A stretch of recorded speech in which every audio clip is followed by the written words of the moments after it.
Land जदि एठी माने बाय करूछंती तो आपनकर एठी डबल बेनिफिट रहउची। फर्स्ट आपनकर तो जमी रो वैल्यू एमित रे भी बढ़िबो ता सहित जो प्रोजेक्ट सैंडलवुड प्रोजेक्ट जोटा कि व्हाइट सैंडलवुड धला चंदनर फार्मिंग कंपनी एठी करिवो सेथरु आपण बहुत बड़ बेनिफिट नहीं पारे कहीं आम जदि देखा गोटे लो इन्वेस्टमेंट मात्र 3 लाख टंकार 1600 स्क्वायर फुट जमीर ओनर आम होचे जमीर ओनर है ये बेनिफिट कौन पाचे ना फास्ट प्रोजेक्ट बेनिफिट पाचे ये जमीक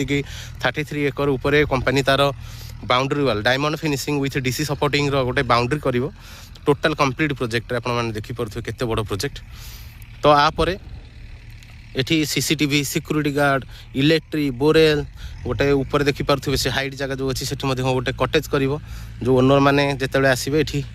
आपण मैंने किसी टाइम स्पेंड फैमिली को लेकिन करें प्रोजेक्ट देखा सहित तो ये पुणी बेनिफिट रहा कौन ना ये आपणकर